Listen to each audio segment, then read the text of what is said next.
ഈശോ മിശിഹായ്ക്ക് സ്തുതിയായിരിക്കട്ടെ.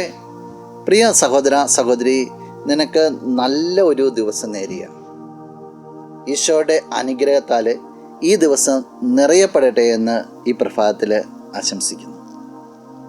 വിശുദ്ധ യോഹന്നാൻ അറിയിച്ച സുവിശേഷം 6-ാം അധ്യായം 2-ാം തിരുവചനം.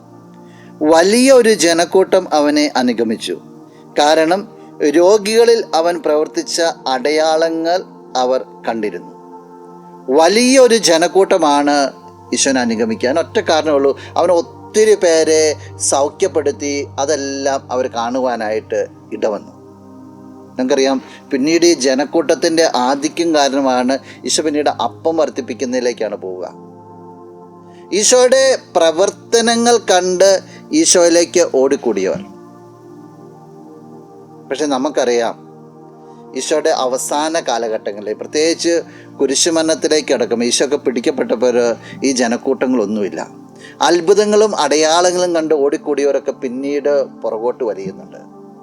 ഒരു ചോദ്യം ചോദിക്കട്ടെ, നീ നിന്റെ ക്രിസ്തുവിൻ്റെ പിന്നാലെ കൂടിയിരിക്കുന്നത് അത്ഭുതങ്ങളും അടയാളങ്ങളും കണ്ടതുകൊണ്ടാണോ, അത്ഭുതങ്ങളും അടയാളങ്ങളും പ്രതീക്ഷിച്ചുകൊണ്ടാണോ, അതോ ആഴത്തിൽ അവന് നിനക്ക് ഇഷ്ടമായതുകൊണ്ടാണ്?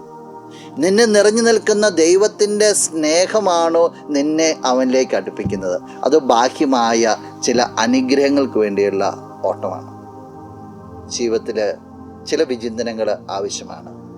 ആഴമേറിയ രീതിയിൽ ഇന്ന് നീ നിന്നോടൊന്ന് ചോദിക്കണം, എന്താ ഇത്?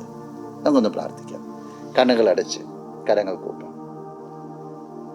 നല്ലവനായ കർത്താവേ, നിന്നെ അങ്ങ് സ്തുതിക്കുന്നു, ആരാധിക്കുന്നു, മഹത്വപ്പെടുത്തുന്നു.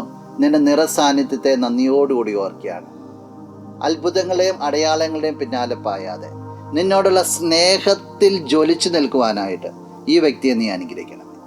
ഈ ദിവസത്തിന് വേണ്ടത് കൃപകൾ, നന്മകൾ, സംരക്ഷണം എല്ലാം നിന്റെ നാമത്തിൽ സംഭവിക്കട്ടെ എന്ന് പ്രാർത്ഥിക്കുന്നു. ഇപ്പോഴും എപ്പോഴും എന്നേക്കും. ആമേൻ.